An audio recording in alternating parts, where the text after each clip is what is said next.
Bonjour. Bon voilà, ma deuxième vidéo que j'ai également promis cette vidéo à une personne en particulier.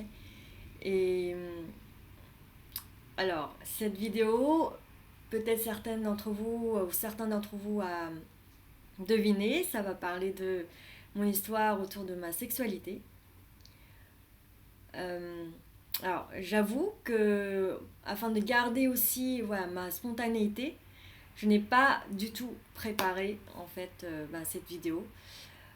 Là, j'annonce mon intention. Pourquoi est-ce que je fais cette vidéo? Parce qu'en fait, j'ai envie de partager mon expérience autour de ce sujet-là. L'expérience que j'ai pu vivre par rapport à ma sexualité, mon point de vue sur la sexualité, et comment justement, à travers les problèmes autour de la sexualité que j'ai pu avoir, je me suis rapprochée de moi, j'ai compris des choses à l'intérieur de moi. Et en fait, du coup, c'est ça qui m'a permis justement de me mettre dans la juste action par rapport à mon être et aussi de m'en sortir. Voilà. Donc, bon, un petit peu stressée, j'ai envie de dire, parce que je sais pas comment ça va se passer. Et puis souvent, je me dis, ouf, je parle de. Je sais pas. Bon, bref, on se lance dans le bain. Et c'est très bien que ça soit pas parfait parce que justement c'est la vie. Je me répète ça encore pour m'intégrer et me mettre à l'aise également. Donc, déjà, je suis face à moi-même. Je vois mon visage sur l'écran, donc c'est très bien. C'est aussi ça, hein, l'intérêt, c'est aussi d'écouter en fait par ma propre voix l'histoire en fait de tout ça et que je l'intègre encore de plus en plus. Et si, par exemple pour vous, ça va vous parler, eh bien c'est tout un bonus et peut-être que ça va vous inspirer à comprendre quelque chose pour vous et voilà. Alors oui, je mets également mon téléphone en mode d'avion et j'éteins justement le son. Voilà, très bien, comme ça vous n'aurez pas de son de notification. Alors, par où commencer?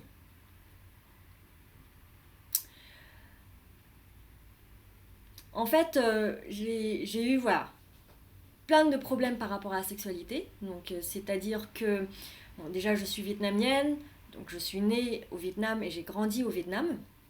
Alors, la question de la sexualité là-bas, c'est vraiment tabou. Alors, encore plus tabou qu'en France, surtout quand on est une femme, on ne connaît rien, etc. Donc, voilà, je ne veux pas faire un topo sur la culture de la sexualité au Vietnam, mais c'est juste pour vous dire que d'où est-ce que je partais en fait. Euh, D'un point de vue inconscient, et c'est aussi dans l'inconscient collectif et dans la culture, c'est considéré comme quelque chose de sale. Euh, et, euh, et voilà, donc déjà, j'avais pas une très belle estime de moi-même, de mon corps, et j'aimais pas trop me toucher. Voilà, donc c'est quelque chose dont on n'en parle pas. J'ai même en fait découvert ce que ça voulait dire bander en France et bon j'entendais des choses mais je comprenais pas trop, voilà, je mettais pas trop d'importance et puis au fur et à mesure à travers mes premières relations de couple en France que j'ai découvert ça. Donc j'avais peut-être 19 ou 20 ans. Et puis après, j'ai eu un copain pendant 7-8 ans. Donc c'est avec lui que j'ai eu mes premières relations sexuelles. Donc commencé à l'âge de 22 ans. Voilà. Et alors voilà, dans la découverte, c'était génial. J'adorais ça. Et puis en fait, au fur et à mesure, je suis arrivée à un stade, mais j'en pouvais plus. Genre, c'était un stress. C'était oh là là là là, non, encore, tous les soirs, non, s'il vous plaît. Mais voilà, c'était peut-être finalement inconsciemment un devoir, donc je disais rien. Et puis après, c'est passé sur un dégoût, on pouvait plus me toucher. Enfin, je sentais en fait quand la personne me touchait, surtout au niveau de mon ventre ou des parties proches justement de la zone érogène, sexuelle. J'étais là en train de stresser je prenais sur moi. Et après, je me suis dit, non, mais c'est mon problème, j'ai un gros problème, il faut que je travaille sur ça, etc. Jusqu'au moment où finalement j'ai compris que j'avais pas de problème. Donc là, j'avais vraiment compris quand j'ai quitté en fait cette personne-là. Et mes premières relations après, ça s'est très très bien passé. Et puis après, je suis passée par plusieurs stades. Hein, donc j'ai découvert que voilà, je suis très à l'aise sexuellement, je suis même une bombe sexuelle. Et, et en fait, voilà, j'ai fait aussi plein d'expériences, même des clubs échangistes, même une relation en fait, multi-relations en même temps, enfin, pas genre en même temps, au même moment avec plusieurs hommes, mais c'est en fait dans une même période, j'avais voilà, plusieurs relations et moi j'étais très claire et nette par rapport à ça. Puis maintenant, non, je suis en couple et je suis très bien avec mon homme. Mais en fait, toutes ces expériences m'ont permis d'apprendre énormément de choses sur moi et de comprendre en fait à quel point les problèmes sexuels ou ma relation avec la sexualité parlent de moi. En fait, quand on fait une chose, c'est comme quand on fait plein de choses dans la vie. Ça part de nous, ça part de nos programmes, de nos automatismes, de notre relation avec nous-mêmes, avec le monde, avec l'autre. Et bien la sexualité, c'est pareil. Mais ça, j'ai mis du temps à comprendre. Et c'est aussi parce que j'ai voulu voilà, regarder et comprendre en fait ce qui s'est passé. Et c'est cette histoire-là, cette prise de conscience-là que j'ai envie de partager avec vous aujourd'hui. Alors, bah déjà pour commencer, en fait,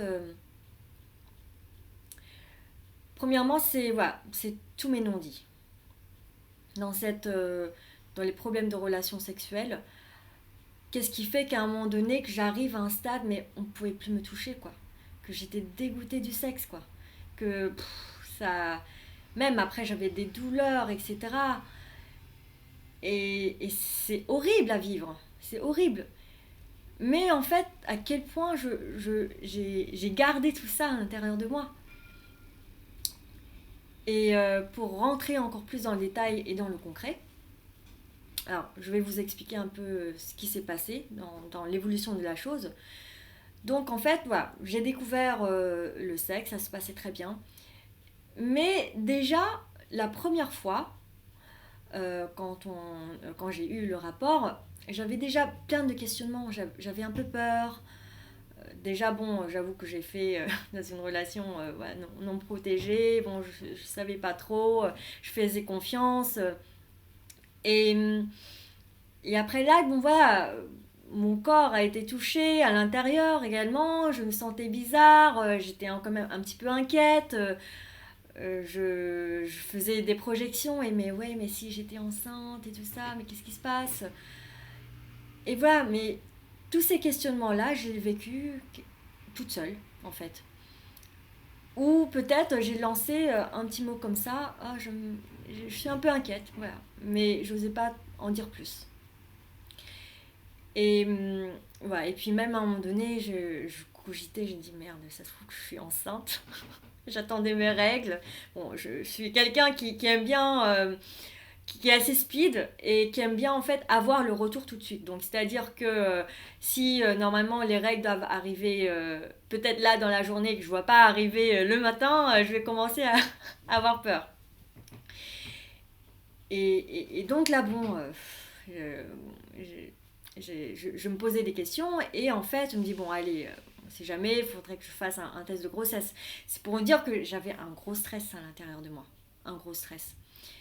Et mon ex-copain de l'époque, bon, je lui ai parlé, mais encore une fois, très rapidement. Je ne vais pas lancer, bon, j'étais inquiète, etc. Bon, je vais peut-être faire un test de grossesse. Donc, je lance ça comme ça, même si ça paraît, c'est très important pour moi, à l'intérieur de moi, de me dire, mais j'ai envie qui m'accompagne là-dedans, qui regarde ça avec moi, parce que j'étais tellement stressée, j'étais pas bien. J'avais peur, j'avais des doutes, mais d'un autre côté, j'ai pas envie d'être un fardeau pour lui. J'ai pas envie de l'embêter. Ça se prouve que c'est rien et que je fais un tas de je ne sais pas quoi et qu'en fait, finalement, je vais l'embêter pour rien. Donc voilà, comme d'habitude, je lance un petit truc comme ça, hop, je me sens voilà, inquiète par rapport à la grossesse, je vais faire un test. Et à l'intérieur de moi, je me dis, vas-y, dis-moi que tu vas m'aider, dis-moi que tu vas être avec moi, que tu vas m'accompagner dans cette aventure. Et ben la réponse était, ouais, ok, bah va faire ton test de grossesse. Ok. Bon, prends sur toi, Zouang, sois pas égoïste. Bien sûr, c'est normal, tu devrais être autonome dans ce que tu fais. Donc c'est normal. Voilà, et puis montre-lui que tu es bien autonome, tu vois. Que tu arrives à faire ces choses seul, sans problème. Bon, ok, t'as peur. Et alors, surmonte ta peur.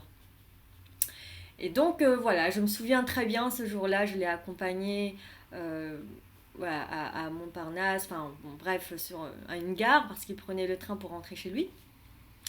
Et j'avais décidé que ben voilà, j'allais justement aller dans une pharmacie dans cette gare-là pour acheter ce test de grossesse. Et alors, bon, déjà, pour vous dire que voilà, je me suis même déplacée, j'ai accompagné en fait mon ex à la gare, donc le transport, etc. Et tout ça, je ne comptais pas. Et à l'intérieur de moi, profondément, je me suis dit, mais j'aimerais bien qu'il puisse en fait faire autant d'efforts, être aussi présent en fait pour moi. Mais voilà, cette petite voix intérieure, je ne l'ai pas voulu vraiment écouter. Enfin, j'ai donné beaucoup de prétextes justement pour ça, en me disant, mais non, mais c'est pas grave. Tu le donnes sans compter parce que tu l'aimes et c'est normal. Et c'est aussi normal s'il n'a pas envie en fait voilà, de perdre du temps comme ça avec toi. Et oui, ne le fais pas perdre du temps. Donc je voulais à chaque fois optimiser le temps que j'ai avec lui. Et donc voilà, effectivement, ce temps pour la grossesse, pour le test, bon, ça vaut pas la peine en fait pour lui. Qu'est-ce que ça va lui apporter? C'est juste pour moi? Non, bah non. Va faire toute seule le truc. Alors, j'étais stressée. Bon, déjà, j'avais honte aussi de dire, bon, voilà, j'achète un test de grossesse, mais bon, voilà, je prends sur moi. Et je me souviens très bien dans les toilettes, je tremblais. Même là, je ressens en fait cette émotion et de lire la notice, le mode d'emploi. Je me dis, merde, est-ce que je vais bien faire la chose? Est-ce que je vais comprendre ce qu'il faut faire et putain, enfin bon, j'arrête avec les gros mots, pardon. Et est-ce que je vais rater quelque chose? Est-ce que je vais mal faire quelque chose? Et puis là, voilà, je fais le test avec tous ces doutes-là à l'intérieur de moi. Et à la fin, quand je vois, bon, le test négatif, alors déjà, oui, je stressais par rapport au résultat, je vois négatif, et là, je continue à douter. Je me dis, ouais, mais ça se prouve que c'est trop tôt, en fait, pour pouvoir faire le test. Et donc, du coup, le test n'est même pas fiable. Et donc, même après avoir eu le résultat négatif du test, j'étais encore en train de stresser. Jusqu'au moment où bah, mes règles arrivent, je me dis, ah oui. Bon, là après, vous pouvez peut-être toujours dire, ben, ça veut rien dire. Mais bon, en tout cas, c'était un soulagement pour moi. Mais voilà, j'avais en fait finalement encore ce stress-là à l'intérieur de moi. Bon, épisode passé, etc. Après, c'est encore toujours hein, au début de la relation. Voilà, je sentais que j'aimais bien justement les préliminaires. Ah, j'aimais bien, voilà, prendre le temps, sentir, de sentir désiré, d'être caressé, d'explorer mon corps, puisqu'en plus c'est quelque chose que je connais pas réellement en fait. J'ai jamais appris, j'ai jamais eu cette idée dans ma tête de découvrir mon corps, d'aller me toucher quoi. Enfin, c'est sale, c'est dégueulasse. Enfin, c'était sale, c'était dégueulasse. Et, et en tout cas, voilà, j'avais cette envie-là. Je me dis, mais l'acte se passait trop vite pour moi. Et j'ai envie de sentir justement que la personne me pénètre pour moi, pour la personne que je suis, pour l'amour qu'il porte pour moi. et pas parce que je suis un trou, pas parce que je fais juste, je procure juste le plaisir et de me sentir d'être un objet. Et, et je sais qu'à l'intérieur de moi, il y a une petite voix qui dit non, mais Zo, bon, c'est bon quoi, sois pas égoïste. Euh, bon, ok, c'est tes envies. Vas-y, bon, lance tes envies et puis, enfin, donne ton besoin et on voit comment il répond. Enfin, alors, je vous assure, ma manière de lancer les signaux, bon, hop, voilà, il est sur moi, etc. Et puis, bon, j'essayais, voilà, je me souviens très bien de faire un petit geste, en fait, de la jambe de mon genou en essayant de l'écarter un petit peu. Alors, ce geste-là, je vous assure que de l'extérieur va être tellement anodin que vous n'allez même pas capter. Mais en tout cas, pour moi, c'était pour dire, ah, pas tout de suite. Et je me souviens très bien que j'ai dit, ah, pas tout de suite, pas trop vite. Mais genre, je l'ai dit, mais d'une manière, mais tellement faible, tellement insignifiante, en fait, quelque part. Je sais même pas, en fait, s'il a entendu, s'il a compris. Mais en tout cas, je me suis dit, j'espère qu'il a capté. Parce qu'au final, j'ai lancé comment bah, j'assumais pas du tout ce que je voulais, en fait. Et donc, bah voilà, elle a continué sans problème. Et elle me dit, bon, bah, encore une fois, c'est exactement comme le premier schéma par rapport à l'histoire de ma grossesse, enfin, du test de ma grossesse, c'est que je lance un truc et s'il ne réagit pas, bah, ça veut dire qu'il n'en veut pas et ça, c'est pas important pour lui. Et, et bon, bah, si c'est pas important pour lui, je vais surtout pas le déranger dans son élan. Et on continue, c'est pas grave, je vais prendre sur moi puisque je l'aime, etc. Je donne, etc. Mais quelque part, j'ai senti à l'intérieur de moi une tristesse quand je sentais voilà, le mouvement de va-et-vient, j'avais l'impression, ouais, non, mais j'ai l'impression d'être un trou, quoi. Je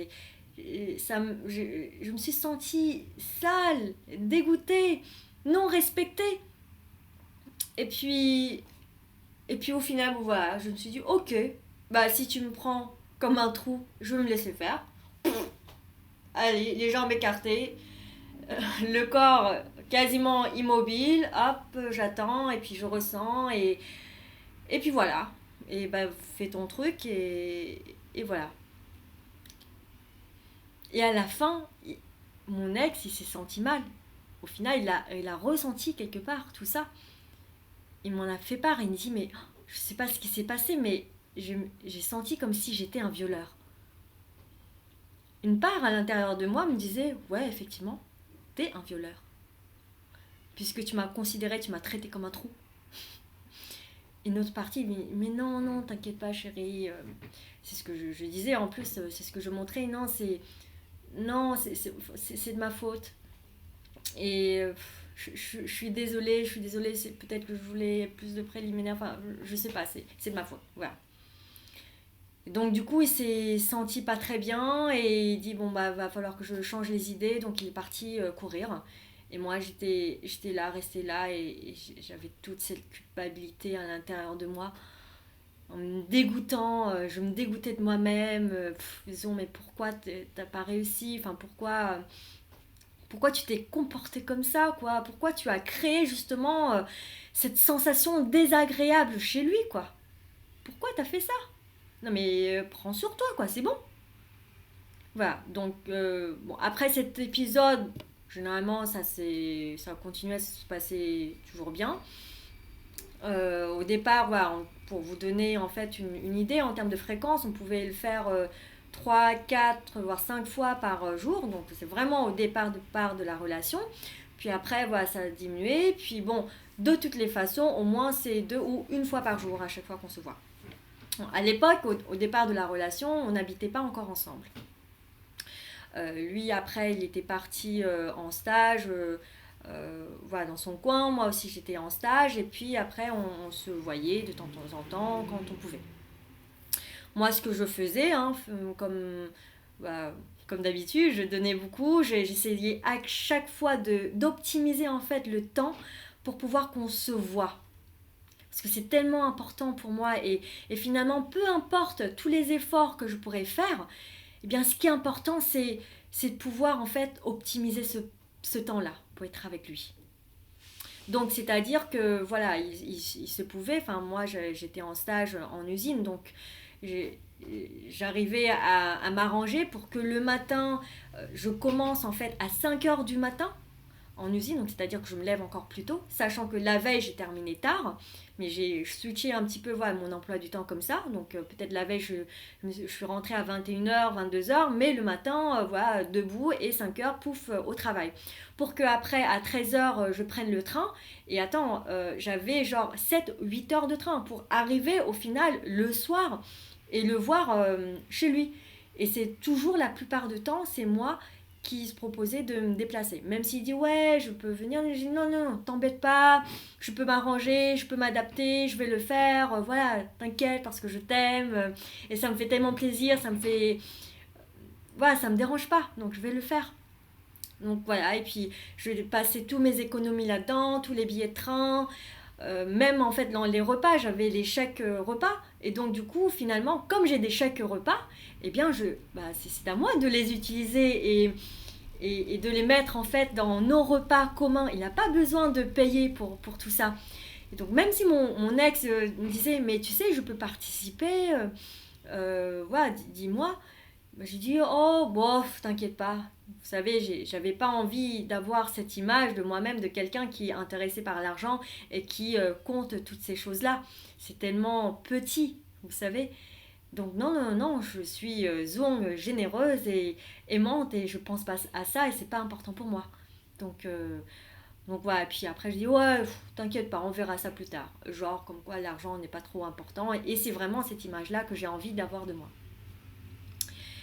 Euh, bon, sachant que au final, vers la fin de la relation, et puis même plus tard, pas forcément à la fin, mais même plus tard dans la relation, je m'en voulais un petit peu parce que quand j'ai compté toutes les énergies et surtout l'argent que j'aurais pu économiser mais que j'ai mis en fait dans cette relation, aller le voir et j'ai l'impression qu'au final lui ça lui aurait coûté presque.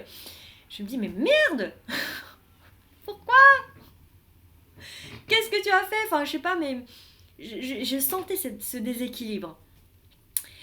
Et puis bon, voilà, je ferme juste la parenthèse pour que vous voyez justement en fait l'évolution après, l'impact après en fait par rapport en fait on peut dire à ce sacrifice à un moment donné lorsqu'on se dit bah non c'est pas grave et tout ça c'est plus finalement pour plaire à mon propre ego sur mon image de ma propre personne que j'ai envie de renvoyer.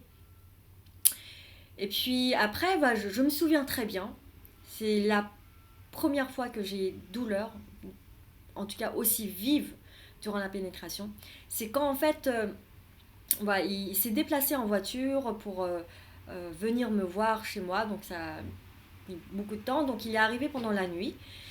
Et bon, bien sûr, moi, voilà, je l'attendais, etc. Je me préparais et tout. Voilà, donc bien sûr, bon, finalement, hein, comme d'habitude, pas trop de surprises. Quand on se voit, hop, allez, voilà, on fait l'amour, rapport, etc. Et bien sûr, à l'intérieur de moi, je me dis, ah, c'est toujours un peu trop rapide. J'aimerais que ça soit, qu'on prenne plus de temps, que je ressens justement ben, qu'on est en train de se retrouver, que, que finalement c'est important en fait qu'ils viennent me voir pour moi, pour ma personne, et pas juste pour ah tiens, je parcours tout ce chemin pour un trou sexuel. Mais je suis sûre que voilà, c'est cette pensée, ou en tout cas cette sensation est passée très très vite. Mais qu'à l'époque, je voulais pas le voir ou le ressentir. Et, et là, à la fin de la relation, bon, déjà, je sentais que ça forçait un petit peu, ça faisait un peu mal, mais bon, après, je tenais le coup. Ah, vas-y, continue, c'est pas grave, ça va forcer, même si ça fait mal. L'important, c'est qu'après, la pénétration se passe, vous savez. Et puis voilà, bon, bien sûr, à chaque fois, il prend son pied, mais à la fin, oh, j'avais mal. Donc, à la fin de chaque rapport, généralement, je passe aux toilettes, je fais pipi, et là, je sentais une brûlure. Enfin, c'était comme si, en fait, mes lèvres, on avait coupé mes lèvres. Oh, ça faisait mal. Oh, ça piquait, mais à un endroit précis. Enfin, je sentais comme si vraiment, en fait, il y avait une sorte de plaie comme ça qu'on a coupée chez moi. Oh là là, et bien sûr, c'est la première fois que ça m'arrivait. J'étais inquiète. Mais bon, bien sûr, c'est mon inquiétude à moi. Je n'ai pas à mettre mon inquiétude à moi et forcer à mon ex de s'inquiéter autant. Donc, c'est pas grave. Je vais encore une fois, comme une grande, être autonome et, et faire face, en fait, avec ce problème, comme j'ai toujours fait. Et voilà, et je me souviens très bien encore, donc voilà, soirée en amoureux. On partait justement, je pense que ça doit être le lendemain. Voilà, on partait voilà, pour déjeuner dans un beau restaurant romantique, pas loin de la nature. Voilà. Alors j'avais bien sûr toujours mal, toujours un petit peu inquiète, ça stressait, mais bien sûr, tout ça, je le montrais pas trop, ou je dis, oh, j'ai un peu mal.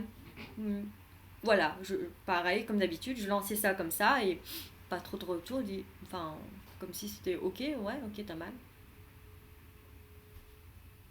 Ah d'accord, bon. Pas de réaction, c'est que c'est pas important, c'est que bah faut pas en parler, et ça vaut pas la peine, Zoung, hein, n'est-ce pas?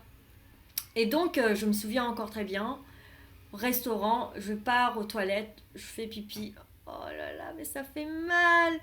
Et là je commençais à stresser, je me dis merde, il se passe peut-être quelque chose là, j'ai voilà, oui, enfin, je sais pas qu'est-ce qui s'est passé. Ça se prouve que plus jamais je vais pouvoir utiliser mon sexe, ou que j'ai un gros problème, ou que ça. Voilà, en tout cas, j'étais inquiète. Alors, pareil, je me dis non, mais là, faudrait que je lui en parle un peu plus, là. J'insiste un petit peu par rapport à ma douleur. Et donc, hop, bon, bah, je reviens à table, je lui dis, ma chérie, franchement, ça me fait mal. On dirait en fait euh, comme si on m'avait coupé le sexe, chérie. Je suis un peu inquiète.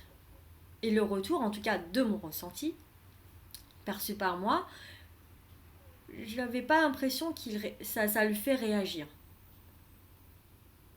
Bon, ok, bon. En tout cas, moi, ce que j'ai fait, c'est que j'ai exprimé mon état, puis ça se trouve, oui, ça se trouve qu'il a raison, en fait. C'est pas grave, c'est pas grave, ça va passer. Ça va passer. Bon, effectivement, après, voilà, à la fin, ça finit par passer, puisque au final, il rentre chez lui. Enfin, non. En fait, oui, après, on a parcouru ensemble un petit peu la France en voiture pour remonter en fait à son lieu de stage. Donc, on a continué quand même, bien sûr, à être ensemble, à avoir des rapports. J'avais mal un petit peu, mais du coup, voilà, je tenais bon. C'est bien, Zan, tu tiens bon, hein. C'est bien, belle battante. Donc, et puis voilà, c'est comme on s'aime, au nom de rien, je vais gâcher ce moment dans les rapports sexuels, quoi. Et voilà, et puis je me souviens très bien, hop, j'ai passé aussi un petit peu de temps, en fait, chez lui. Donc, c'est-à-dire que la journée, il était en stage, et puis moi, je restais chez lui. Je me souviens aussi très bien, en fait, à ce moment, on faisait l'amour. Donc on entendait aussi les voisins parce que il avait loué en fait une chambre chez l'habitant, et donc voilà, on entendait des gens à côté qui marchaient. Et là j'étais stressée, je me disais oh là là, j'espère, je sais pas, est-ce qu'on va nous entendre ou pas. Alors dans l'acte, bon, je sais pas si lui il fait attention, mais j'étais un peu inquiète, tu vois. Et j'ai encore enfin, en tête cette image très très nette, voilà, moi écarté, lui sur moi, et moi qui stressais, putain, pourvu qu'on fait pas trop de bruit. Et puis après, bon, vas-y, de toute façon, là, j'ai encore eu cette sensation, bon, je suis un trou, je suis un trou, ouais, c'est pas grave, fais pas de bruit, allez, allez. Oh, je ressens rien, mais c'est pas grave, c'est pas grave. J'ai pas de sensation, mais c'est pas grave. Ce qui est important, c'est la beauté de l'acte, c'est la beauté du rapport sexuel qui prouve que voilà, on est ensemble, et c'est pas grave s'il y a des moments où je ressens en fait de plaisir ou pas, ou c'est pas ça le plus important. Ça veut rien dire. Donc oui, il y a des moments où je sentais plus voilà, de sensations, et parfois ça me faisait ni chaud ni froid, mais c'est pas grave. J'intellectualisais quelque part ben, le fait que c'est beau qu'on fasse l'amour ensemble. Voilà. Et, et quelque part, oui, je me faisais voilà, une sorte de projection aussi sur, ben voilà, quand il fait l'acte comme ça, bah hop, ça va me nourrir par rapport à l'image que je vois et que ça va m'auto-exciter toute seule. Donc, c'est ça qui est important. Alors bon, je remets en parenthèse ici parce que je ne sais pas. Voilà, si vous vous ennuyez pendant cette vidéo en vous disant mais on comprend pas pourquoi il nous raconte tout ça et où est-ce qu'elle veut en venir et quand est-ce qu'elle va s'arrêter. Euh, donc voilà, du coup je vais expliciter un peu plus, peut-être que ça l'est déjà le cas pour vous. Déjà à travers en fait ces histoires-là, c'était juste hein, le début de la relation, même pas 2 ans quoi. Non, c'était pendant la première année de la relation en fait. Et il y avait déjà, si vous voyez, tous ces non-dits à l'intérieur de moi. Donc, comme je me suis rendu compte de tout ça, mais que vraiment, vraiment à la fin de la relation, voilà, vous pouvez douter que ça a continué encore plus. Mais ma prise de conscience, c'est que déjà en fait, mais maintenant, ces douleurs-là, ce n'est jamais anodin. Maintenant que j'ai fait voilà, des études, des lectures autour de la thérapie, autour des informations, des douleurs, la signification des douleurs et des maladies, hein. Maladie c'est le mal a dit, en fait c'est le corps qui parle. Il est en train de dire mais Zhuang, stop. Mais tu ne t'écoutes pas. Et en fait, au final, toutes ces douleurs-là m'ont aidé.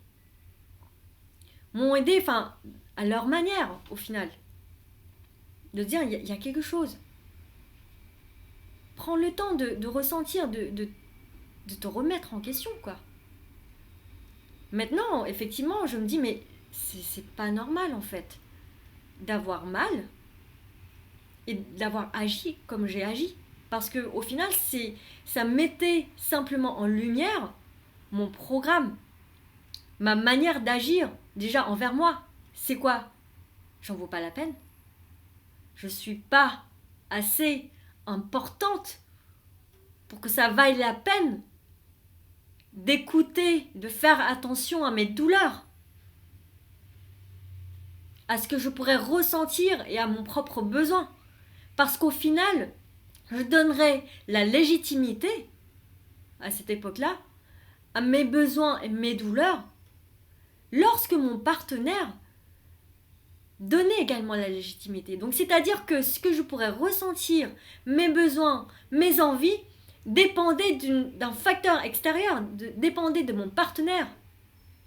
Ce que je ressens là, cette émotion-là, c'est une colère. Colère et aussi une tristesse envers moi-même. Zhuang, comment est-ce que tu pourrais te sous-estimer autant? Comment est-ce que tu pourrais considérer que tu en vaux pas la peine? Et effectivement, à l'époque, je me donnais aucune valeur. Non, ma valeur, c'est en fonction de l'utilité que pourraient percevoir les autres. Oui, et même maintenant, j'ai encore toujours ce programme-là, c'est pas grave. Ce qui est important, c'est de m'observer, de prendre conscience de ça et de changer, en fait, dans l'action, par choix conscient.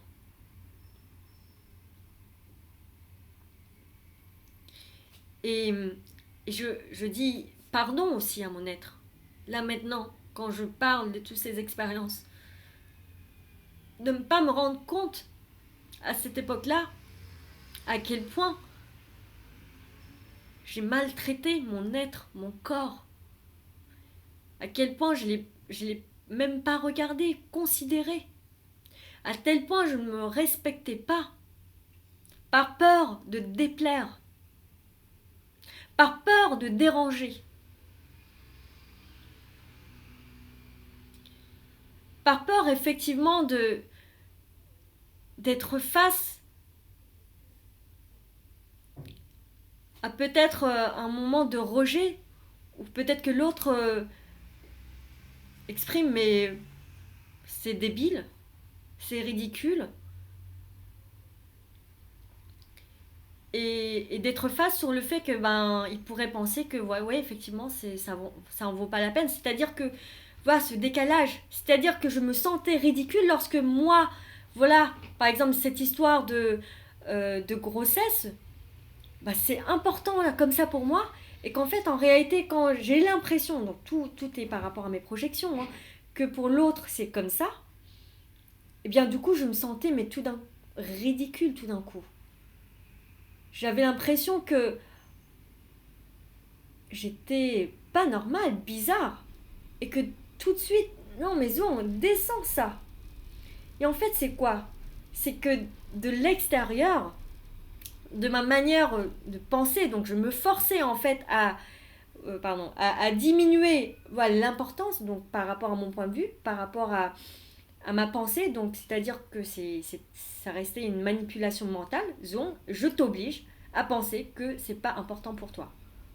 Ressaisis-toi. Bats-toi. Alors qu'en fait, à l'intérieur, mon être, c'est quoi? Non, c'est important. Pourquoi?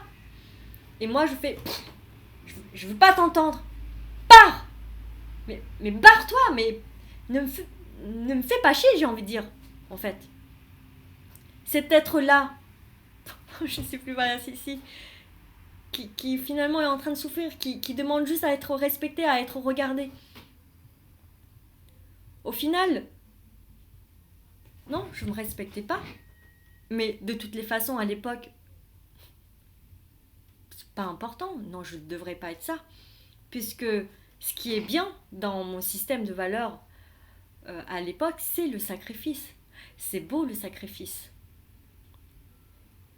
Et je me sentais bien en fait. Je sentais que voilà, ce sacrifice-là, mon don à soi, le fait de ne pas m'écouter, prouvait que j'étais quelqu'un de bien, quelqu'un qui est dans l'amour, quelqu'un qui donne. Et je sais maintenant qu'au final, si j'aime réellement les gens autour de moi, si j'ai réellement envie d'aider les gens autour de moi, eh bien j'ai besoin de m'aimer d'abord, de me respecter d'abord. Parce que là, je vous ai juste fait un petit parcours de notre relation. Mais tout ça s'est transformé en frustration, petit à petit. Frustration en frustration, en fait, ça rentre dans le corps. Et ça conditionne, en fait, mes réactions. Mon mental n'y peut rien, mon corps, il est là. Et, et au début, j'ai réussi à forcer à mon mental à être comme ça, à penser comme je pense être bien de penser, et que mon corps, j'étais dans l'illusion qu'il arrive à suivre, mais à la fin, il n'y a plus rien qui suit. Et c'est là, en fait, où mon ego, mon mental ne comprend pas, mais quoi? Je perds le contrôle de mon corps? Moi, je te dis de ne pas avoir mal, et pourquoi t'as mal? Et moi, je te dis de ne pas être dégoûté, de force-toi à avoir du plaisir. Et qu'est-ce qui fait que tu n'arrives pas pour un simple truc aussi simple, d'avoir envie de la personne que tu aimes et tu ressens même pas ça et en plus tu ressens du dégoût? Mais dégoûte-toi toi-même. Vous vous rendez compte de la violence que j'avais envers moi? Mais tout ça, j'ai pas ressenti tout ça comme une violence trop envers moi. Je sentais que c'était légitime que je pensais comme ça, que je pensais que j'étais un problème et que je devais résoudre moi en tant que problème, que je devais travailler sur moi en tant que problème.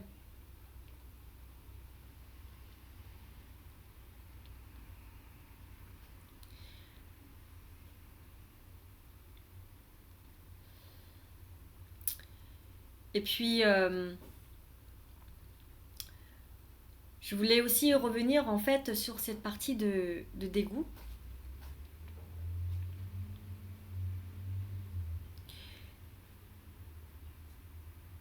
J'ai compris en fait à la fin, quand la relation est terminée. Non, je vous précise, la relation ne s'est pas terminée à cause uniquement des relations sexuelles. Ça, je pourrais en parler une autre fois. Et je pense que si ça a duré encore plus longtemps, je pense que ça prendrait encore une ampleur encore plus importante. Mais en fait, quand j'ai découvert que non, j'avais pas du tout de dégoût de sexe, en fait, puisque juste tout de suite, juste après, j'ai eu un partenaire et ça s'est passé très très bien, et que j'étais au contraire super à l'aise, c'est là où j'ai compris que en fait, ce rejet-là par rapport à mon ex, c'était premièrement le signe de moi qui me rejette moi-même, mais au-delà de moi qui me rejetais moi-même, parce que je pense que mon rejet envers moi-même, c'était plus en fait à travers les douleurs. Mais c'est aussi inconsciemment, je sentais que ma personne n'était pas totalement acceptée par mon ex. C'est-à-dire que, alors là, j'ai l'air d'être si à l'aise pour discuter, pour communiquer, et je vous dis, pour moi en tout cas, j'ai eu beaucoup de mal par rapport à la communication. Quand je suis arrivée en France il y a 18 ans, quand je parlais de moi, mais c'était une grosse colère, c'était un gros dégoût, c'était Zouang, comment est-ce que tu oses parler? Et en plus, tu oses parler de toi et tu oses montrer que tu es intelligent, mais c'était dégueulasse. Vous voyez déjà en fait la violence que j'avais envers moi et le manque d'estime de moi-même. Bon, déjà en fait finalement tout ça ne s'exprimait simplement qu'à travers ma relation sexuelle en fait, ma relation dans le couple et dans la communication. Et là, j'arrivais pas à communiquer avec lui, je me sentais pas à l'aise. J'avais l'impression en fait quand je parlais j'étais nulle. Avec mes amis, voilà, j'arrivais à m'exprimer. Mais avec lui, j'ai l'impression, mais ce que j'ai raconté, c'était pas intéressant. Et pourtant, je me dis, mais Zoom, tu te fais des films. Il t'aime, il te respecte, il est totalement à l'écoute. C'est juste toi qui te dis qu'il pense que c'est pas intéressant, c'est tout. Et c'est pour ça que tu t'auto-bloques toi-même. Et que du coup, en fait, après, lorsque j'essaie de parler, puis il essaie de me faire parler, je perdais totalement en spontanéité. Et puis je racontais, alors aujourd'hui, j'ai fait ça, et puis après, j'ai fait ça, et ça, et ça, et ça. Et j'étais dans un mutisme, en fait, au final, à la fin.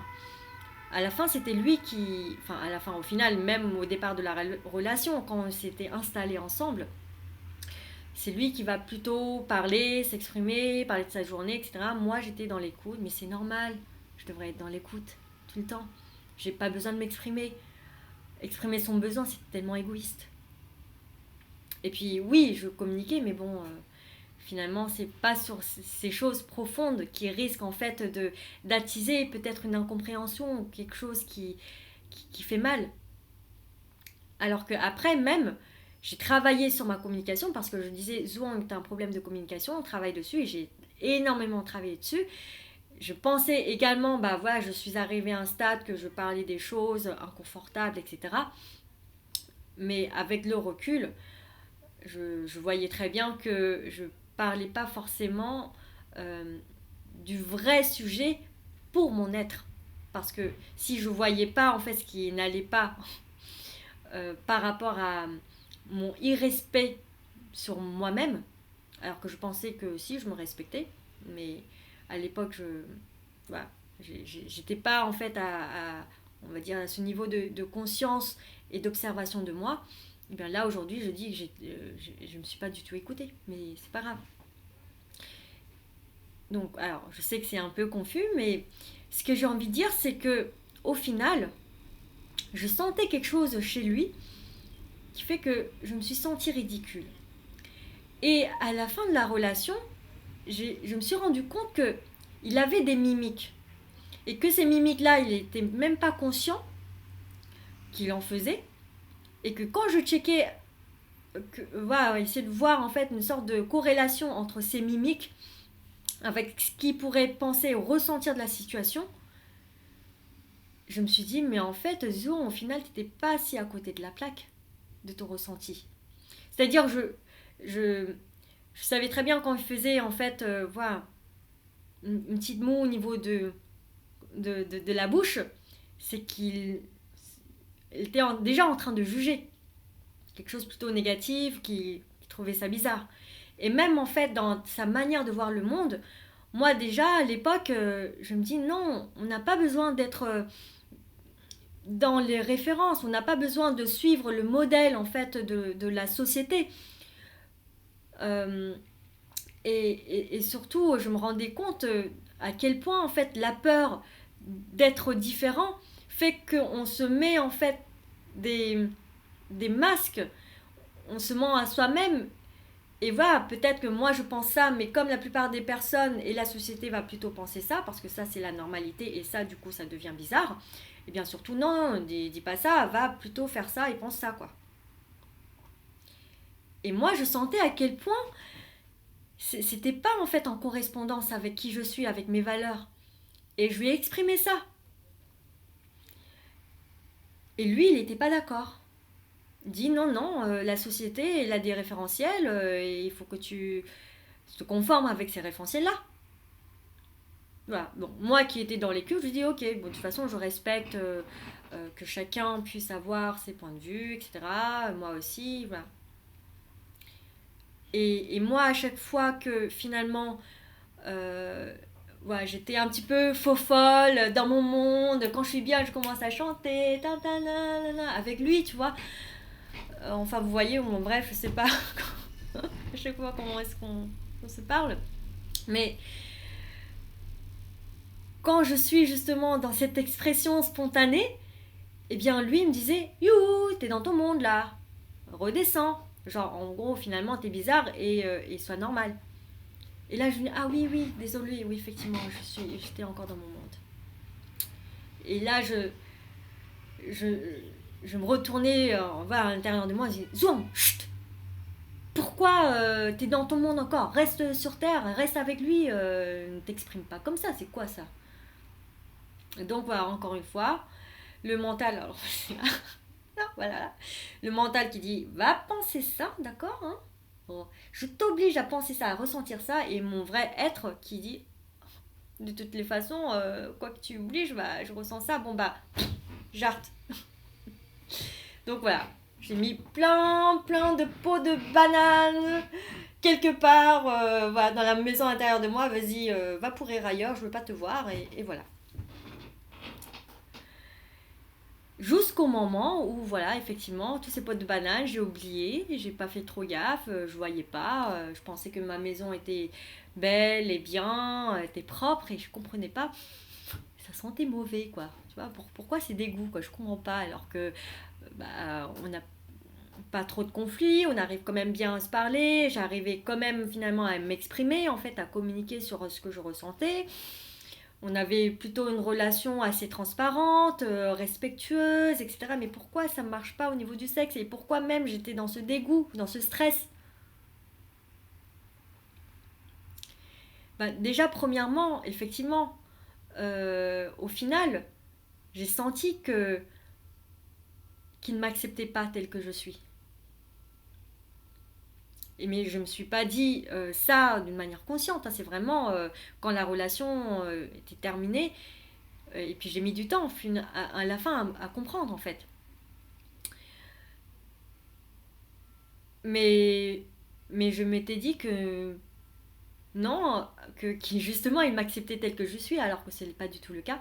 Comme quoi, à quel point justement on arrive à se mentir, à se cacher des choses. Et au final, je parle d'un point de vue inconscient, il ne m'accepte pas, eh bien moi non plus je ne vais pas t'accepter. Parce que quelque part, en fait, c'est la frustration de tous les non-dits ou toutes les choses que moi, j'ai essayé, j'ai osé le dire petitement. C'est-à-dire mes gestes de gens pour dire non, non, pas tout de suite la pénétration, mais bon, ça n'a pas été perçu, ou genre je dis oh non, non, rentre pas tout de suite, ça n'a pas été entendu, ou oh j'ai mal, ou j'ai besoin voilà, je vais faire un test de grossesse. Et bien en fait, tout ça, au final, ça n'a pas été entendu. Donc frustration, frustration, frustration, frustration, frustration, et tu ne sais pas pourquoi. Voilà, en fait c'est pot de banane, pot de banane, pot de banane, pot de banane, pot de banane, que je mets quelque part. Et là, ça pue. Et tu cherches, je comprends pas. Ah, bah, c'est peut-être moi. C'est peut-être l'essence de ma maison qui pue, en fait. et, et quelque part, on va dire, ouais, le salaud, il a pas réussi à l'écouter. Oh là là, mais c'est normal. Et puis, en fait, ah oui, l'autre frustration aussi, c'est oui, c'est me dire, ben, j'ai mal et on se fout de moi. Même si je me dis non, mais c'est de ma responsabilité. Oui, en fait, c'est une double responsabilité. Mais en tout cas, ce qui est important à savoir là, c'est que tout ça, même si on peut dire que j'ai souffert, je suis responsable déjà de ma situation. Dans tous les cas, je suis responsable de ma situation. Lui aussi, il en fait partie. Mais déjà, c'est à moi de voir et de comprendre comment est-ce que j'ai participé à réaliser, à emmener vers ces situations-là. Puisqu'au final, j'ai compris à quel point, premièrement, il y avait des non-dits. Et des non-dits pourquoi ? Parce que je ne me donnais pas en fait la valeur et la légitimité pour moi d'exprimer tout ça. Et même lorsque je l'exprimais, j'assumais tellement pas, moi, mes besoins, que de toute façon, c'est normal que ça n'a pas été entendu. J'ai dit les choses en telle sorte que ça ne soit pas entendu. Alors qu'après, je reproche en disant ah bah j'ai dit mais ça n'a pas été entendu. Donc c'est que c'est pas important, donc ce que tu m'aimes pas ou je sais pas trop quoi. Mais en fait, c'est moi qui a lancé ça. Avec cette énergie de ça ne vaut pas la peine de m'écouter. Donc encore une fois, prenez conscience que ce n'est pas uniquement que dans l'action, c'est comment est-ce que vous rentrez dans l'action, avec quelle énergie vous envoyez cette action. Tout comme lorsque, voilà, j'adore cet exemple, quand je vais dire je t'aime, donc je t'aime, on peut voir sur papier, c'est très beau, c'est super, c'est lumineux, mais écoutez bien, si je dis je t'aime, je t'aime, je t'aime. Bon, c'est pas très désagréable. Enfin, je veux dire, c'est désagréable, c'est pas très agréable. J'allais dire désolé pour ça, mais oui et non, en fait. Ressentez la violence que c'est. Alors que ce mot, juste lu comme ça, tu dis waouh, c'est beau. Et le mot sorti autrement.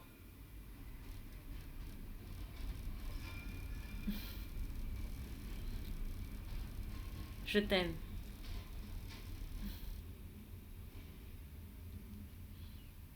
Je t'aime. Je t'aime. Ressentez ce je t'aime. Je t'aime pour ce que tu es. Ressentez cette différence. C'est évident. L'énergie en dessous n'est pas du tout la même. Mais si on va juste se centrer sur les actions, qui est juste la description, elle a dit je t'aime, et que dans l'inconscient collectif, dans la culture, le mot je t'aime est associé à quelque chose de positif, en fait on va dire bah elle a fait quelque chose de bien. Et pourquoi justement le retour il est si désagréable? Parce que souvenez-vous de premier je t'aime, ou des premiers je t'aime que j'ai dit. Certainement, si quelqu'un, ou si moi-même je viens vous voir et je vous dis avec ce ton-là, en fait ce je t'aime voudrait dire, enfin, en tout cas moi si je le reçois, l'intention en dessous, sensation, un sentiment en dessous, c'est tu me déranges, tu m'énerves, je te déteste, barre-toi. Et je te dis je t'aime, en gros, pour me débarrasser de toi et fous le camp, quoi. Une sorte de colère, quoi. Bah, c'est pas de l'amour, en fait, que je reçois. Ou, bon, mais... Et ça, c'est aussi un message important que j'ai envie de faire passer. Prenez conscience de l'énergie avec laquelle vous faites les choses. Ne regardez pas que les actions. Et moi, c'est pareil. Je pensais, ben oui, je communiquais. Ah, j'ai mal. J'ai parlé de mes besoins. Avec quelle énergie j'ai lancé ça? Mais c'est pas pour pointer du doigt. C'est pas pour réveiller, enfin sentir coupable d'être comme ça. C'est justement intéressant de dire, oh, mais en quoi cette énergie que je ressens, cette émotion que je ressens, en quoi cet événement qui arrive à moi, qui me crée en fait cette sensation, cette émotion, cette pensée, parle de moi. Creusez encore plus loin. À la fin, au final, on est connecté avec, en tout cas moi je me suis connectée avec mon manque d'estime de moi-même, manque de respect, que je ne vaux pas le coup. Je sais que je me répète, mais je pense que c'est important même pour moi de l'écouter.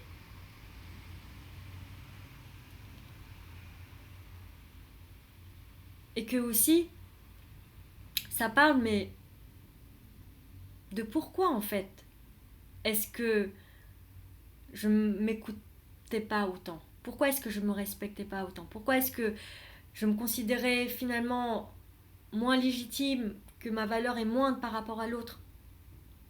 C'est simple, parce que j'ai peur de blesser l'autre. J'ai peur de ne pas faire plaisir à l'autre. J'ai peur de déplaire. J'ai peur de faire quelque chose qui soit désagréable, qui casse la relation ou quelque chose. Et que du coup, je me donnais en fait dans le couple cette responsabilité du bien-être du couple. Si ça va pas bien, c'est à cause de moi. Et donc, continue.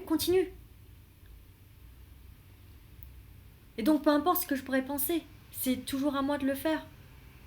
Et même si je l'exprime, que oui, que voilà, l'autre aussi a besoin d'être dans la responsabilité, etc. Mais encore une fois, je pourrais parler de ça, mais déjà, j'ai en moi l'énergie que, et tu vaux pas le coup. Ce qui est le plus important, la priorité, c'est lui. C'est comment est-ce qu'il se sent dans le couple. Déjà, parce que finalement, s'il se sent bien, je me sens bien. Son bien-être, c'est mon bien-être. Et du coup, c'est-à-dire que mon être, mon expérience de vie, au final, n'est légitime qu'en fonction, ou en tout cas, elle ne dépend que de lui, de l'extérieur.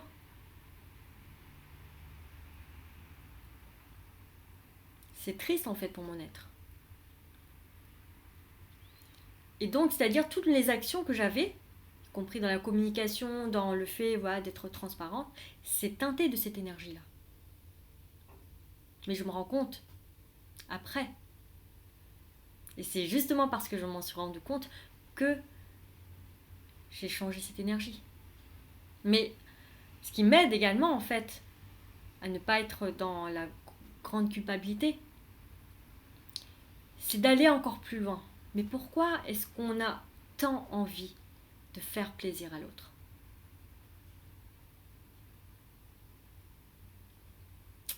Parce que sinon, premièrement, peut-être aussi dans la culture, on n'est pas une bonne personne.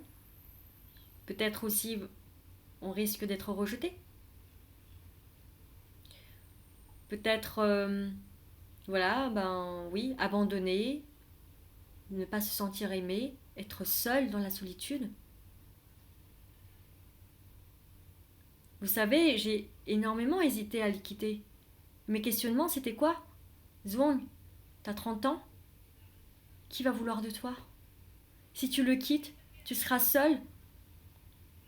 Comment va être ta vie? Personne va vouloir de toi. C'était ça.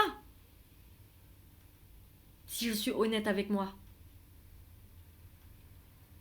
Et que j'y croyais plus. Enfin, que je me dis, mais c'est tellement rare d'avoir une telle personne qui me comprend, qui m'accepte. Euh, voilà, il y a peut-être, c'est pas parfait, il y a des choses où, ben, oui, je suis un peu frustrée qu'il ne ressent pas en fait cette humanité, enfin, le partage, les valeurs d'humanité, pour moi, à mon sens, mais c'est pas le plus important. Et à la fin, je me sentais pas si bien que ça, en fait, mais je me voilais la face. Et quand je me suis posé la question, alors Zong, qu'est-ce qui fait que tu n'oses pas le quitter? Bah, il a une bonne situation, déjà. Bon. J'habite chez lui, donc c'est-à-dire entre la flemme de déménager. Euh, j'ai 30 ans, je vais être seule, personne ne va plus vouloir de moi. Alors que je voulais avoir voilà, une famille, donc c'est-à-dire que peut-être plus jamais personne va vouloir se marier avec moi, va pouvoir m'aimer tel qu'il m'a aimé ou tel que j'ai imaginé qu'il m'a aimé. Donc c'est peut-être l'enfer en fait. C'est peut-être le mieux que je pourrais trouver. Il faut que je m'accroche à ça. C'est important. Qu'est-ce que je vais devenir après? Et puis, oui, je peux me forcer. C'est pas très grave. C'est des petites choses comme ça. Et puis, la vie de couple, c'est voilà, c'est le fait de faire des compromis. Donc, voilà. Tu as envie? Vas-y. Tu veux une vie de famille? Bah oui, avec lui, parce que c'est pas si nul que ça. Globalement, ça reste quand même très bien en fait. Ça se passe bien dans la relation. De l'extérieur, on était un couple parfait. C'est top. Et lui, voilà, il a une bonne situation, il gagne bien sa vie. C'est bien pour mes enfants plus tard. Pour mes enfants, ça m'a fait tinter. Je me dis, mais Zouang, attends. Tu dis que tu fais ça aussi pour tes enfants, pour le bonheur de tes enfants, mais est-ce que tu crois vraiment que si, au fond de toi, t'es pas si heureuse, qu'il y a des choses en fait qui tirent et que tu prends sur toi, est-ce que réellement tes enfants vont être heureux? Tu peux le cacher, hein, mais souvenez-vous en fait, ce qui est important n'est pas l'action, c'est l'énergie en dessous. Et ça, je peux voilà, le confirmer parce que peut-être sur d'autres vidéos, mais comme quoi en fait, tous nos pensées, tout ce qui se passe à l'intérieur émet des ondes qui sont captées en fait par l'environnement.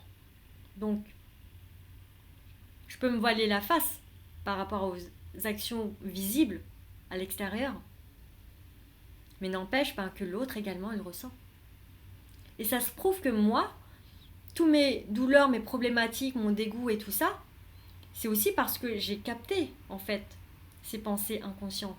Parce que après, ce que j'ai appris aussi, c'est que lui, déjà en fait, quand on s'est mis ensemble, il y a eu beaucoup de questionnements. Il ne voulait pas réellement qu'on se mette ensemble, enfin à vivre en fait. Et c'est moi qui a forcé le pas parce que pour moi c'était évident.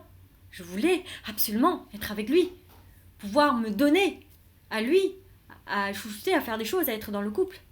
Alors que lui il n'était pas prêt, mais jamais il me l'a dit ça. Il me l'a dit le moment où en fait j'ai annoncé en fait qu'on allait se quitter et quand on a fait le point, elle a dit ça fait 6 ans que je me pose la question, est-ce que tu es la bonne personne?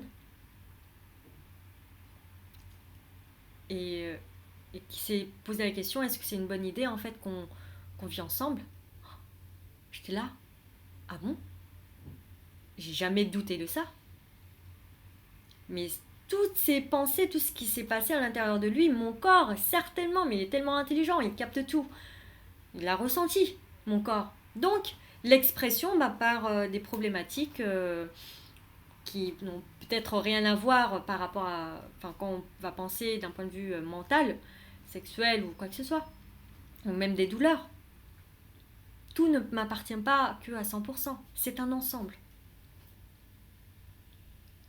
Et pour revenir justement en fait à la décision de partir et de quitter, je me suis dit, ok, oui, en plus, en fait, ce qui faisait douter énormément, c'est qu'à cette époque-là, quand je lui ai posé la question pour le futur, parce qu'on n'en parlait pas, et bien sûr, je voulais pas te déranger et parler des choses qui l'embêtent ou qui est désagréable pour lui, hein, toujours faire plaisir et m'adapter au maximum par rapport à ça, donc pas évoquer des sujets désagréables pour lui.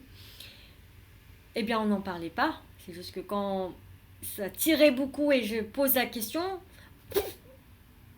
là, il dit la sueur partout et dit je sais pas en fait. Je me pose beaucoup de questions et pareil, je tombe des nues. Pourquoi il me dit pas? Mais là, en fait, en le disant là maintenant à vous, je me rendais compte que c'était exactement moi, pareil, de mon côté. Finalement, ce qui se passe là devant moi, sa relation envers moi, enfin ce que je perçois de lui, ça parle de moi. Si je pense que lui, finalement, il aurait dû en parler, et pourquoi il ne parle pas, et à un moment donné, j'ai pensé même que c'était un lâche, qu'il ne parlait pas réellement de ses sentiments profonds, de ses questionnements. Et bien en fait, là, maintenant, aujourd'hui, en racontant cette histoire, je me dis, mais en fait, ça parle de moi. Moi aussi, j'étais dans cette lâcheté de ne pas parler, en fait, de tout ça. Mais je ne m'étais pas rendu compte. Je ne pouvais pas en parler parce que je ne m'étais pas rendu compte. C'est pour ça aussi que je fais cette vidéo. Peut-être que vous allez comprendre quelque chose pour vous dans votre relation. Ou future relation. Et donc, en revenant à tout ça, je me t'ai dit, ok. Bon, déjà, il n'a pas forcément envie d'aller de l'avant, mais bon, je continue voilà, à faire des efforts, voilà, hein, c'est à moi hein, de continuer parce que j'y tiens au coup, parce que en fait, si je suis honnête, c'est la peur de la solitude, de ne pas croire en fait en moi, en ma valeur, qui va vouloir de moi, mais mon Dieu quoi. Et, et je me suis dit, faut forcer, Zon, faut que tu tiennes bon. Et je me suis dit, oui mais merde, là je suis en train de mettre en stand-by ma vie, en attendant sa réponse. En gros, en fonction de sa décision, je vais voir qu'est-ce que je vais faire, en gros. Et donc, imaginons que là, ok, il n'arrive pas encore à donner une réponse claire et nette, sur si c'est un oui, si c'est un non, est-ce qu'on continue ensemble? Parce qu'effectivement, sur 99% sur papier, je suis une femme parfaite, mais ne comprend pas pourquoi à l'intérieur de lui, il se sent pas... il n'arrive pas à aller de l'avant. Et je me suis dit, mais Zong, imagine, dans 5 ans, que ça continue comme ça. Que déjà aujourd'hui, ça commence à tirer. Ok, ça tire maintenant, j'arrive quand même à endurer. Mais c'est un élastique, hein. Ça commence à tirer. Dans 5 ans, que ça tire comme ça, je suis tenu bon. Alors, dis-moi la réponse, qu'est-ce que c'est? Je sais pas. Allez, retire encore 10 ans après. Alors, c'est quoi la réponse? J'ai déjà 40 ans, hein. J'ai pas encore d'enfant, hein. Je ne suis pas encore mariée, hein. Je pense qu'effectivement, moi aussi, je suis très vieux, donc on va s'arrêter là. Hein. Poum. Non, mais imaginez. Je me suis dit, non, attends, imaginons si à 35 ans, déjà si à 35 ans ou à 40 ans, enfin bref, on dit que ça s'arrête, mais t'aurais dû décider à l'avance, quoi. Pour qu'au moins, on se libère. Pour que, au moins, moi, je suis libre et peut-être même, tu pourrais faire ta vie. Et même si peut-être qu'il y aura personne qui va vouloir de moi, au moins, ça m'évitera de sentir ce truc que j'ai enduré jusqu'à 5 ans, 10 ans. Mais c'est horrible. Et quand j'ai imaginé ça, j'ai dit non, j'ai pas envie de ça. Et puis j'ai commencé en fait à changer de point de vue, de manière de voir les choses. Puis en fait, finalement, c'est casser mes croyances en fait.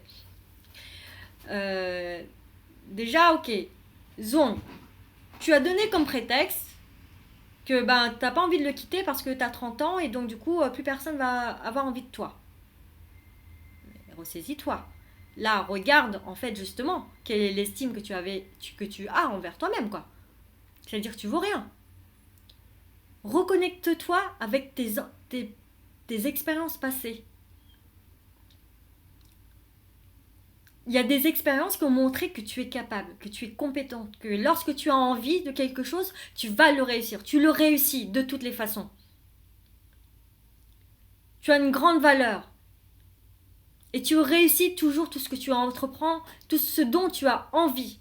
Donc effectivement, si tu as envie d'être en couple, d'avoir une famille, tu vas le réussir.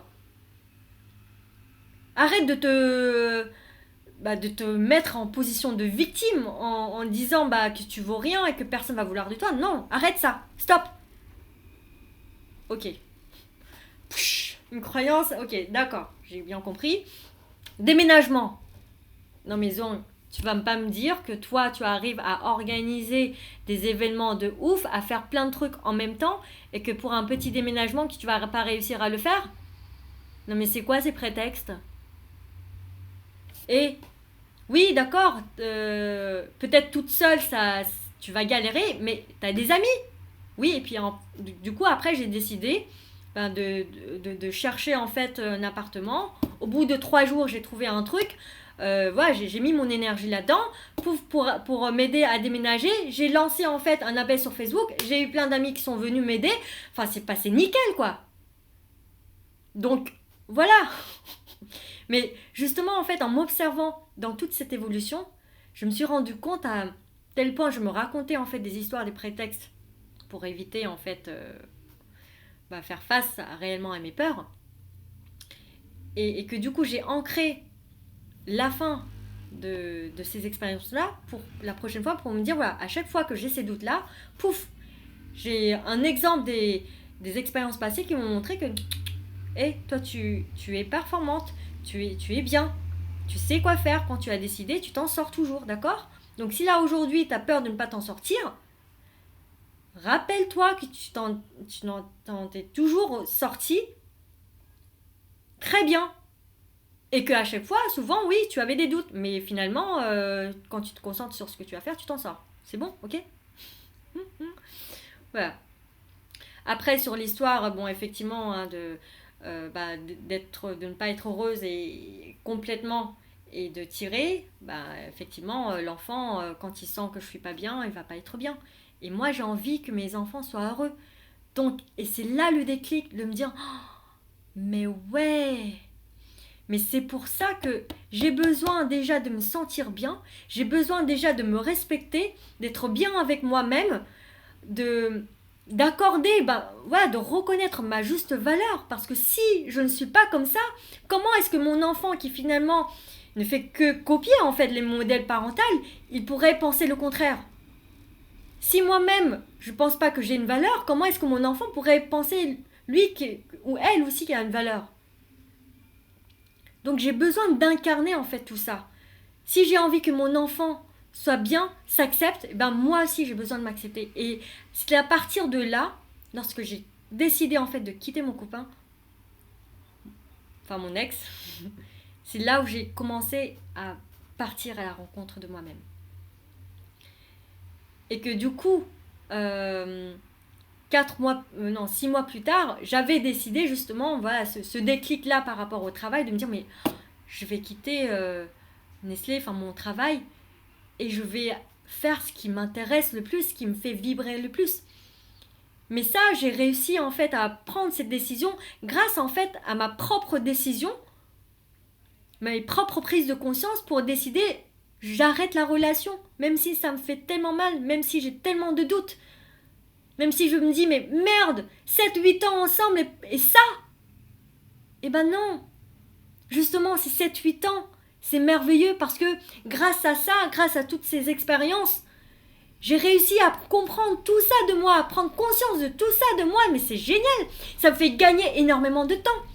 Parce qu'effectivement, après ces prises de conscience, si j'agis pas en fonction de ça, les choses vont se répéter. Mais justement, j'ai agi par rapport à ça. Parce que ma démarche c'est de me respecter et d'aller à la rencontre de moi-même. Et je continue là-dedans. Et j'ai pas besoin que ce soit parfait. Parce que justement, dans cette imperfection, dans ces événements-là, je vais pouvoir encore plus me regarder et comprendre des choses de moi. Et voilà, et c'est ça la vie en fait. Donc, faites face à vos peurs. Et prenez conscience, peut-être, en tout cas c'est moi qui a pris conscience que à travers toutes mes actions, c'était par rapport à une peur de l'abandon, du rejet, une peur de la solitude, de ne pas être aimé. Et à la fin, c'est beau ça. Parce que ça part de l'amour au final. Et tout part de l'amour. Même tous ces conflits qu'on pourrait en fait considérer comme conflits, toutes ces violences, d'une manière indirecte, et je vous expliquerai ça en fait dans une autre vidéo plus tard, ça part de l'amour, soit un manque d'amour, soit une expression d'amour qui est maladroite parce qu'il n'est pas du tout adapté par rapport même à soi, par rapport à l'autre. Mais c'est parce qu'on a reçu que ce schéma-là. Et toutes ces douleurs, ces souffrances, ça part de nos besoins de reconnaissance et d'amour. Et c'est beau. Voilà. Bon, ça fait un petit moment que je parle. J'espère que ça pourrait faire écho en vous. En tout cas, pour moi, j'ai pris énormément de plaisir à le faire parce que, encore une fois, j'ai encore appris des choses, pris conscience encore de plein de choses. Ce qui est important là, bon, j'ai encore énormément de choses en fait à partager sur ces prises de conscience, des exemples concrets sur moi, sur les douleurs que je pourrais avoir, comment je m'en suis sortie, sur les questionnements, qu'est-ce que c'est l'orgasme, est-ce que j'ai un orgasme ou pas, la culpabilité de merde, est-ce que j'ai un orgasme pendant un rapport ou pas, et puis l'histoire de Femme Fontaine, on dit oh c'est quoi ce truc, je fais pipi, c'est mon partenaire, c'est sale, c'est dégueulasse, voilà, plein de ces choses là en fait aujourd'hui, j'ai envie de dire, moi je suis fière, j'aime ça. C'est pas forcément tout le temps évident et je suis pas à 100%, voilà, peut-être dans l'accueil parce que j'observe encore mes petites pensées et mes sentiments, c'est pas grave. Et tout ça, j'ai envie de partager avec vous. Et d'ailleurs, en fait, je suis en train de construire un programme.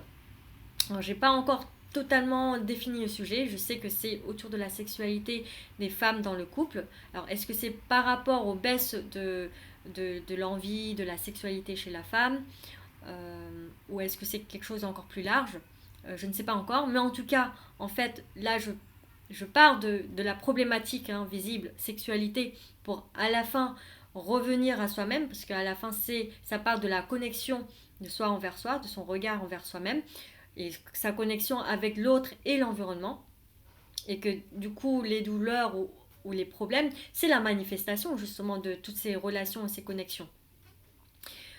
Tout comme par exemple lorsque vous avez une chaise et que du jour au lendemain vous vous asseyez sur la chaise et poum, ça casse, c'est pas genre aujourd'hui ça a cassé, c'est parce que ça a mis tous ces temps là avec ces petits micro-fissures que aujourd'hui ça casse. Et ben là c'est pareil, vos connexions avec vous-même on n'a pas besoin d'être parfait.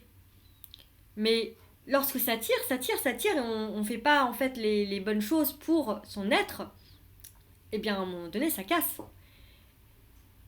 Et c'est pas grave non plus que ça casse. L'important c'est de s'en rendre compte, c'est de voir, prendre conscience et de faire cette introspection à l'intérieur de soi-même et se dire ok, en quoi cet événement qui arrive à moi, que je suis en train de vivre, et comment je la vis d'ailleurs, ça parle de moi. Et comment justement j'arrive de mieux en mieux, encore plus en fait, à m'accepter telle que je suis. Sans aucune dépendance de l'extérieur, du référentiel, il y a des gens aussi qui me disent ouais, arrête avec tes putains dans les vidéos. Ça use ton image de marque. Peut-être, mais de manière spontanée, en tant que moi, pendant que je parlais, en fait, et ça exprimait aussi ma sensation, enfin, voilà, j'ai dit ça, ce gros mot. Peut-être aussi à un moment donné, je vais me remettre en question, dire, bah non, maintenant je choisis de ne plus le dire parce que ça ne me correspond plus. Et c'est ok. Chaque chose en son temps. C'est pas parce qu'aujourd'hui je décide ça que ça va être ça plus tard. Non, il n'y a rien qui est permanent. Ayez ça en tête, il n'y a rien qui est permanent. Tout comme lorsque j'ai quitté mon couple de 8 ans, de 7-8 ans, c'est là que j'ai compris, non, on n'est pas obligé d'être permanent. Et justement, ce qui me faisait mal, c'est cette croyance qu'il faut être permanent, que j'ai décidé que c'était l'amour de ma vie et donc il faut que je continue dans ce sens. J'ai décidé que notre amour est beau, que je l'aime et qu'il m'aime, qu'il faut absolument que je continue. Non, du coup, quand je suis comme ça, je ne suis plus dans l'écoute de l'instant, de moi-même, de ce qui se passe. Et je suis en train de nous enfermer les deux. Puisqu'au final, peut-être qu'au départ, on avait besoin de l'un de l'autre. Et on partait en fait dans ce sens-là. Et puis à un moment donné, par la connexion avec moi-même ou par ma connexion avec l'autre, voilà, ce chemin-là commence à s'écarter. Peut-être après, le fait que je m'exprime, il prend conscience, je lui parle, il prend conscience et donc la décision à deux c'est de continuer et de faire les choses qu'il faut pour se rapprocher, mais peut-être que finalement ça marche pas et c'est pas grave parce que peut-être que je n'ai plus besoin à faire à lui, j'ai besoin de passer à autre chose, à expérimenter autre chose et c'est ok. On a fait un bout de chemin dont on avait besoin de faire ensemble et je n'ai pas besoin de forcer nos deux êtres en fait à continuer à l'être alors qu'il n'y en a plus besoin. C'est comme si en fait quand j'étais petite, j'avais une robe que j'adorais, qui m'allait tellement bien, et avec, maintenant que je suis grande, je me raccroche à ce souvenir de cette robe qui m'a rendue tellement belle, que je l'aime tellement, et que du coup, en fait, j'arrive plus à la mettre. Mais je la garde quand même, et j'essaie quand même de la mettre. Mais ça me va plus, je suis plus belle, mais c'est pas grave, parce qu'à l'époque, j'étais si belle, j'étais si bien avec cette robe, donc je vais continuer à la mettre. Et puis en plus, si je la jette, oh mon Dieu, qu'est-ce que je suis méchante, qu'est-ce que je suis insensible, inhumaine d'avoir jeté une robe que j'ai tellement aimée. Mais non, mais cette robe-là ne me correspond plus aujourd'hui et c'est ok. Et que peut-être elle a besoin que je la lâche. Et genre, cette robe dit, mais lâche-moi, laisse-moi rencontrer une autre belle, jolie petite fille. Et là, c'est pareil dans le couple. Et je suis contente d'avoir fait ça. Parce qu'au final, le fait que j'ai décidé, oui, vu qu'il n'a pas réussi à dire non, c'est à moi de dire non. Eh bien, je nous ai libérés les deux. J'ai permis en fait à moi et à lui, à chacun de faire une nouvelle expérience, à rencontrer d'autres personnes. Et que lui, après, voilà, il a rencontré une femme qui vit avec lui. Bon, maintenant, je ne sais plus trop comment ça se passe. Mais moi aussi, j'ai fait d'autres rencontres, j'ai évolué. Et c'est tellement bien. Et je remercie tellement cette expérience. Et non, ce n'est pas du tout une perte de temps. C'est temps. Et alors ? C'est le temps qu'il fallait pour que je comprenne, pour expérimenter plein de choses et pour qu'aujourd'hui, je puisse capitaliser toutes ces valeurs, ces prises de conscience pour vous partager à vous. Ça vaut ça, c'est 7 ans. Ne comptez pas le temps. Comptez en fait ces moments où vous êtes avec vous réellement et que vous écoutez réellement profondément. Et que peut-être vous faites le choix d'être intègre avec vous ou pas. Ce n'est pas grave. L'important, c'est comment est-ce que vous avez conscience de choix que vous êtes en train de faire, conscient ou inconsciemment. Et que maintenant, que si à un moment donné, vous avez conscience que vous portez un masque et que vous n'êtes plus intègre avec vous-même, le choix, c'est à vous. La responsabilité, c'est à vous. Ce qui vous arrive, c'est à vous. Enfin, c'est de votre responsabilité. Est-ce que maintenant, je sais que je ne suis pas totalement intègre, est-ce que je choisis de l'être ou pas ? Si je me dis, je ne suis pas intègre parce que j'ai peur de l'impact du résultat, etc., c'est votre choix. Mais par mon expérience, et en plus je suis énergéticienne, on reçoit ce que l'on renvoie. Si je fais une action avec l'énergie de cette peur, je vais recevoir cette peur. Voilà. Bon, je m'arrête là parce que du coup, tout ça va être le teaser aussi hein, d'autres vidéos, d'autres explications, témoignages, témoignages de mes expériences, de mes prises de conscience. Et également, je vais continuer bien sûr hein, sur ces problématiques de sexualité. Et au fur et à mesure, je vais avoir également des expériences pour pouvoir en fait monter un programme par rapport à ça, à la sexualité des femmes dans le couple. Et moi, ce qui m'aide beaucoup, en fait, c'est vos retours. Voilà. Comment est-ce que ça vous a aidé? Qu'est-ce qui vous a aidé également? Qu'est-ce qui était important pour vous d'écouter, de réécouter? Pardon. Voilà, tous les retours sont bons à prendre. Si vous avez envie de discuter avec moi, s'il vous plaît, contactez-moi. Mettez un commentaire sur la vidéo. Et voilà, je vous remercie beaucoup en fait pour toutes les personnes qui me suivent, qui me soutiennent, qui vont aller jusqu'au bout de cette vidéo, c'est pas forcément évident. Et moi je me remercie à moi-même d'avoir franchi le pas, d'avoir pris le temps de faire tout ça. Et voilà, j'ai envie de dire d'abord que je m'aime.